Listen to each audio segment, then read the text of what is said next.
बिस्मिल्लाहिर्रहमानिर्रहीम। अस्सलाम वालेकुम दोस्तों।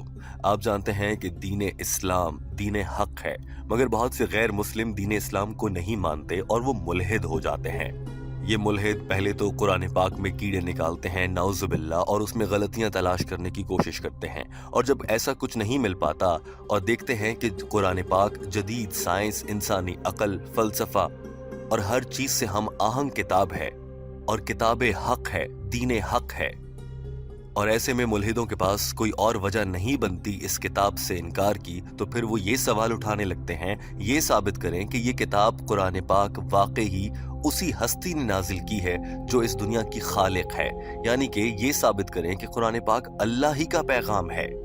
ऐसे मुल्हिदीन को जवाब देने के लिए डॉक्टर जाकिर नाइक से बेहतर बिलाशुबा दौरे हाजिर में कोई बड़ी शख्सियत नजर नहीं आती है।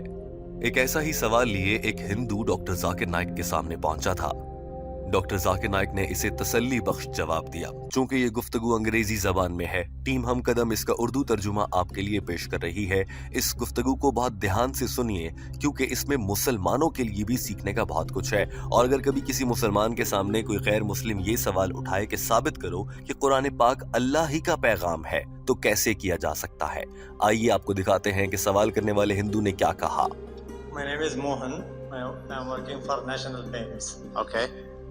My question is, the Holy Quran is from God. How can you prove it? All right. Thank you.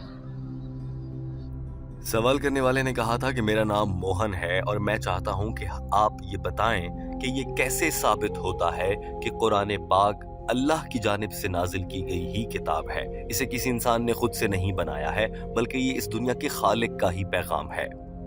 Doctor Zakir Naik ने सबसे पहले आते ही कहा कि मैं आपके इस सवाल से भाग नहीं रहा, मगर मैंने इस सवाल का जवाब देने के लिए 1.5 घंटे का एक पूरा लेक्चर रिकॉर्ड करवा रखा है, जिसका उन्वान है कि किताब कुरान मजीद ही अल्लाह का हकीकी पैगाम है। आप वो लेक्चर देख सकते हैं, लेकिन वक्त कम है, मगर फिर भी मैं बहुत कम वक्त में आपको और बहुत से एथियस्ट यानी मुल्हिदों को साबित करने की कोशिश करूंगा कि कुरान पाक ही अल्लाह का पैगाम है। डॉक्टर जाकिर नाइक ने सवाल करने वाले से मुखातिब होकर कहा कि ये पूरी बात समझाने के लिए मैं आपसे एक सवाल से अपनी गुफ्तगू का आगाज करता हूं, और फर्ज करें कि आपके हाथ में मैं एक नई जदीद मशीन या कोई भी ऑब्जेक्ट, कोई भी चीज लाकर दे देता हूं, और वो इतनी नई है कि आपने अपनी जिंदगी में आज तक उस चीज को इससे पहले ना कभी देखा है, ना कभी छुआ है, ना उसके बारे में सुना है। आपको उसके बारे में सिफर मालूमात हैं।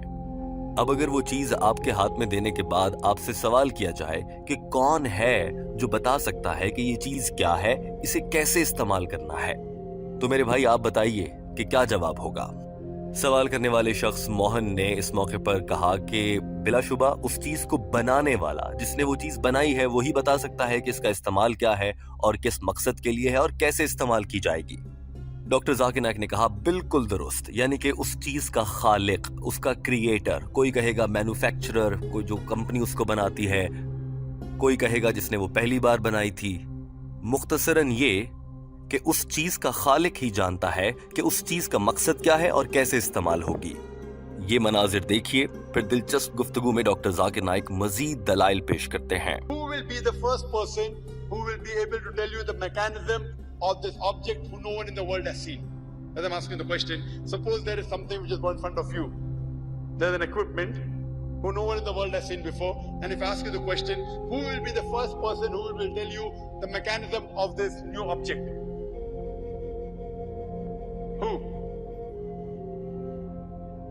Creator, very good. Some will say creator, some will say manufacturer, some will say producer, some will say inventor. Whatever it is, keep it in your mind. Now ask your next question. Doctor Zakir Naik ने कहा कि अब फर्ज करें कि दुनिया का कोई शख्स इस कायनात, इस दुनिया से मुताल्लिक ये सवाल करता है। अब अगर मैं करूं कि ये कायनात कैसे बन गई, ये सूरज, चांद, सितारे, पहाड़, सैयारे, कहकशाएं, मुख्तलिफ दुनिया की चीजें, ये सब कैसे बन गई। डॉक्टर जाकिर नाइक ने खुद ही जवाब दिया कि इस बारे में कोई भी पढ़ा लिखा आदमी जो साइंस को समझता है वो ये कहेगा, क्योंकि वो मुल्हिद होता है, तो वो ये कहेगा कि पहले ये दुनिया, ये कायनात एक बड़ा सा गोला थी, फिर बिग बैंग थ्योरी से एक बड़ा सा धमाका हुआ और फिर उससे आसमान और जमीन अलग हो गए, चांद, सितारे, सूरज, पहाड़, सैयारे, ये सब वजूद में आया। अब अगर उसी आदमी से ये पूछें कि आपको ये सारी बातें कब पता चली, तो वो बताएगा कि मुझे आज से कुछ 40 साल, 50 साल, 100 साल पहले पता लग गई थी, जब साइंस ने ये सब डिस्कवर किया था। लेकिन ये सारी मालूमात जो साइंस को अब मालूम हो रही हैं, रिसर्च, तहकीक, दुनिया की जदीद मशीनरी और किताबें कंगालने के बाद ये बात कुरान मजीद ने 1400 साल पहले कुरान पाक की सूरह अंबिया चैप्टर नंबर 21 आयत नंबर 30 में ठीक ठीक अल्फाज में बता दी थी। तर्जुमा और मफहूम, और क्या ये बेईमान लोग या यकीन ना करने वाले लोग नहीं देखते कि ये आसमान और जमीन एक दूसरे से जुड़े हुए थे और हमने इसे धमाके से जुदा कर दिया? यानी कि आज की साइंस जिस बिग बैंग थ्योरी के बारे में अब जान रही है, कुरान पाक ने 1400 साल पहले बता दिया, और ये सिर्फ एक जुमले में, एक आयत में वाज़ेह कर दी गई। साइंस की तो बहुत बड़ी बड़ी थ्योरीज इस पर मौजूद हैं। अब जरा खुद सोचिए कि ये कैसे मुमकिन है कि साइंस को तो आज पता चल रहा है, मगर कुरान पाक में ये बात पहले से लिखी है। यानी कि इस दुनिया को बनाने वाली जात को ही मालूम है कि ये दुनिया कैसे बनी, और उस जात ने जिस किताब में बताया है वो किताब कुरान मजीद है। यानी कि कुरान में जो लिखा है वो अल्लाह ने इस दुनिया को बनाने वाली जात ने बताया है, तभी तो उससे सब कुछ सही सही मालूम था और 1400 साल पहले से मालूम है। अब ये पहला सबूत हो गया कि कुरान पाक अल्लाह का ही पैगाम है, जिसने इस दुनिया को बनाया है, उसी जात का पैगाम है। लेकिन बहुत से मुल्हिद फिर भी यकीन नहीं करते। मैं अगला सबूत दे देता हूँ। That's how did our universe come into existence? The person of knowledge will tell us that first our universe was one primary nebula. Then there was a secondary separation, then the Big Bang, which gave rise to galaxies, the stars, the sun, and the planet Earth on which we live. When did you come to know? He will tell you we came to know about 35 years back, 40 years back, Big Bang. Now this thing is mentioned in the Quran 1400 years ago in Surah Anbiya, chapter number 21, verse number 13, where it's mentioned, أَوَلَمْ يَرَ الَّذِينَ كَفَرُوا, do not the unbelievers see, أَنَّ السَّمَاوَاتِ وَالْأَرْضَ كَانَتْ رَتْقًا فَسَقْنَاهُمَا, that the heavens and the earth were joined together and we clove them asunder. This Big Bang we're talking about is mentioned in the Quran in a nutshell 1400 years ago. Some will say, doctor Zakir Naik कहते हैं कि ऐसे मुल्हिदीन से मैं अगला सवाल ये करता हूँ कि मुझे बताएं कि ये दुनिया जो है इसकी शेप कैसी है, ये कैसी शक्ल में है। तो वो जवाब देते हैं कि ये बेज़वी शक्ल में है, यानी कि एक अंडे की तरह है। अब पूछा जाए कि ये आपको कब मालूम हुआ, तो वो कहते हैं आज से 100-200 साल पहले साइंस ने डिस्कवर किया था, और उससे पहले साइंस ये समझती रही कि ये दुनिया गोल होती है जबकि ये अंडे की शक्ल की है। साइंस को तो अब मालूम हुआ है इस दुनिया को बनाने वाले का पैगाम लेकर आने वाली किताब कुरान पाक ने 1400 साल पहले सूरह अल नाज़ियात चैप्टर नंबर 79 आयत नंबर 30 में इरशाद फरमाया है, और हमने इस जमीन को अंडे की शक्ल दी है। डॉक्टर जाकिर, तो कुरान ने 1400 साल पहले बता दिया कि जमीन की शक्ल कैसी है। कुरान को इतना जल्दी कैसे मालूम हो गया? क्योंकि कुरान पाक में जो पैगाम है वो इस दुनिया के खालिक, इस दुनिया को बनाने वाले का है। proved that the earth was spherical. Quran mentions 14 years ago in Surah Naziyat, chapter number 79, verse number 30, وَالْأَرْضَ بَعْدَ ذَلِكَ دَحَاهَا, and thereafter we have made the earth egg-shaped. And today we know that the world is not completely round like a ball, it is geospherical in shape. It is starting from the pole and bulging from the center. And the Arabic word dahaha refers to the egg of an ostrich. And if you analyze, the shape of an egg of an ostrich is geospherical in shape. Who could have mentioned that the earth is geospherical in shape in the Quran 1400 years ago? Doctor Zakir Naik ने कहा कि जब मैं मुल्हिदों के सामने ये दलील रखता हूँ तो हो सकता है वो आगे से ये कह दें, हाँ ये हजरत मोहम्मद सल्लल्लाहु अलैहि वसल्लम ने खुद से अपनी अकल से कह दिया था, वो बहुत ज़हीन थे, उन्होंने अंदाज़ा लगा लिया कि दुनिया अंडे की शेप जैसी है तो उन्होंने कह दिया। कोई बात नहीं, बहस ना करें, आगे बढ़ते हैं। मैं एक और दलील दे देता हूँ। ऐसे मुल्हिदीन से मैं सवाल करता हूँ, अगला सवाल वो ये कि सूरज और चांद दोनों रोशनी पैदा करते हैं। चांद की जो रोशनी होती है क्या वो उसकी अपनी होती है या वो सूरज से लेकर रोशनी पैदा करता है? जवाब में बहुत से मुल्हिद ये कहते हैं कि साइंस साबित कर चुकी है कि चांद की अपनी कोई रोशनी नहीं, वो सूरज की रोशनी को मुनक्कस करता है जिससे चांद चमकता है। और ये बात साइंस को आज से कोई 100-150 साल पहले मालूम हुई है। लेकिन इस दुनिया को बनाने वाले खालिक अल्लाह का पैगाम लाने वाली किताब कुरान मजीद की सूरह फुरकान चैप्टर नंबर 25 आयत नंबर 61 में ये बात आज से 1400 साल पहले बता दी गई। तर्जुमा और मफहूम, और चांद की रोशनी उधार ली गई है। डॉक्टर जाकिर नाइक ने कहा कि यहाँ पर मुनीरा का लफ्ज इस्तेमाल हुआ है, जिसका मतलब है कि उधार ली गई रोशनी। अब बताएं, साइंस को तो आज मालूम हुआ है, कौन है जो 1400 साल पहले से सब कुछ जानता था और उसने अपनी किताब में लिखकर भेज दिया? यकीनन इस दुनिया को बनाने वाला खालिक यानी अल्लाह की जात। That the light of the moon, is it its own light or reflected light? Recently, 100 years back, 200 years back, we came to know that the light of the moon is reflected light of the sun. The Quran mentions in Surah Furqan, chapter 25, verse 61, that the light of the moon is borrowed light. It's described as munir or nur, borrowed light or reflected light. Who could have mentioned this in the Quran 14 years ago?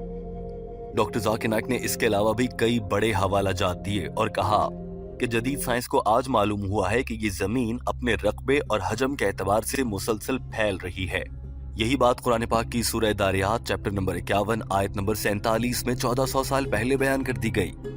اسی طرح سے science کو اب معلوم ہوا ہے کہ بارش کیسے ہوتی ہے. زمین پر پانی گرمی کی وجہ سے بخارات بن کر ہوا میں جاتا ہے، پھر وہ بادل بنتے ہیں، پھر وہ برس پڑتے ہیں تو بارش ہوتی ہے. اسے واٹر سائیکل کہتے ہیں. یہ بات بھی قرآن پاک کی سورہ زمر چیپٹر نمبر 39 آیت نمبر 21 میں بیان فرما دی گئی. سورہ مومنون چیپٹر نمبر 23 آیت نمبر 18 میں بھی یہ بات بیان فرما دی گئی. سورہ روم چیپٹر نمبر 30 آیت نمبر 24 میں بھی یہی بات بیان فرما دی گئی. سورہ حجر چیپٹر نمبر 15 آیت نمبر 22 میں بھی اللہ تعالیٰ نے یہ بیان فرما دیا کہ بارش کیسے ہوتی ہے. سورہ نور چیپٹر نمبر 24 آیت نمبر 43 میں بھی بیان فرما دیا. ڈاکٹر ذاکر نائک نے کہا کہ میں ایسے کئی حوالہ جات دے سکتا ہوں. ڈاکٹر ذاکر نائک کی جانب سے اتنے تواتر اور تسلسل کے ساتھ اپنی یادداشت کی مدد سے قرآن پاک کی آیات کے حوالہ جات بیان کرنے پر یہ ہال تالیاں بجا رہا تھا اور سوال کرنے والا بھی کچھ حد تک قائل ہوتا ہوا نظر آیا. یہ مناظر دیکھیے. Recently we came to know that the universe is expanding. It was Edwin Hubble who mentioned this. Quran mentions 14 years ago in Surah Dariyat, chapter 51, verse 47, that the universe is expanding. The Quran speaks about the water cycle in great detail in several places. The water evaporates from the ocean, rises up, forms into clouds, moves into the air, falls down the red in several places. In Surah Az-Zumur, chapter 39, verse 21. In Surah Mu'minun, chapter 23, verse number 18. In Surah Rum, chapter number 30, verse 24. In Surah Hijr, chapter 15, verse 22. In Surah Nur, chapter 24, verse 43. I can go on and quoting only the references of the water cycle in the Quran. Who could have mentioned this? We came to know recently in our school we are taught. Doctor Zakir Naik نے کہا کہ وقت کم ہے مگر میں ایسے بہت سے حوالہ جات دے سکتا ہوں جو باتیں انسان کو آج معلوم ہو رہی ہیں. اس دنیا کو بنانے والے کا پیغام لانے والی کتاب قرآن مجید میں وہ باتیں 1400 سال پہلے ہی بتا دی گئی تھی. مثال کے طور پر جدید سائنس کو آج معلوم ہو رہا ہے کہ پودوں میں بھی مرد پودے اور خواتین پودے ہوتے ہیں، یعنی کہ میل پلانٹس اور فیمیل پلانٹس ہوتے ہیں. جبکہ قرآن پاک نے یہ بات سورہ طٰہٰ چیپٹر نمبر 20 آیت نمبر 53 کی مدد سے 1400 سال پہلے بتا دی تھی. ہم دنیا کے کچھ عجوبے آج دیکھ کر حیران ہوتے ہیں. کچھ مقامات پر میٹھا اور نمکین پانی یا ایک رنگ کا پانی دوسرے رنگ کے پانی کے ساتھ تو چلتا ہے مگر اس میں مکس نہیں ہوتا. یہ بات قرآن پاک کی سورہ رحمان چیپٹر نمبر 55 آیت نمبر 19 سے 20 میں 1400 سال پہلے بتا دی گئی.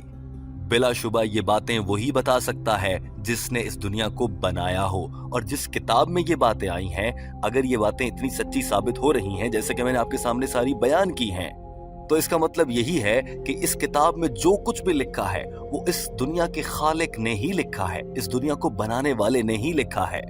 ڈاکٹر ذاکر نائک نے کہا کہ قرآن پاک صرف ان چند موضوعات پر نہیں، ایمبریولوجی یعنی کہ انسان پیٹ میں بچہ کیسے پیدا ہوتا ہے، جینیات ہمارا ڈی این اے کیا ہے، میڈیکل سائنس، میں تو اس معاملے پر الحمدللہ پورے گھنٹوں کا لیکچر دے سکتا ہوں.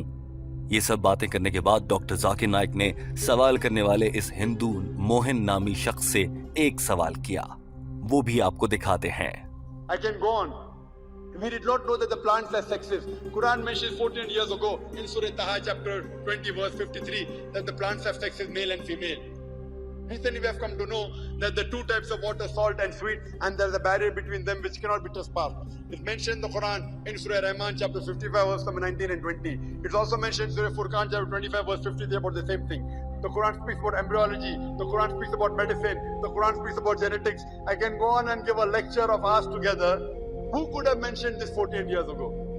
ڈاکٹر ذاکر نائک نے سوال کرنے والے سے آخر میں مخاطب ہوتے ہوئے کہا کہ میرے بھائی اب آپ مجھے بتائیں یہ ساری باتیں جو میں نے گنوائی ہیں جو سائنس کو اور اس دنیا کو آج معلوم ہو رہی ہیں 1400 سال پرانی اس کتاب مقدس قرآن مجید میں یہ ساری باتیں کون ہے جو اتنی گہرائی سے جانتا ہو اور بالکل صحیح بتا دی ہوں، وہ بھی اتنے عرصہ پہلے؟ بتائیں کون ہو سکتا ہے؟ اس شخص نے آگے سے جواب دیا، بلا شبہ وہ جس نے یہ کائنات بنائی ہے، یعنی کہ خالق.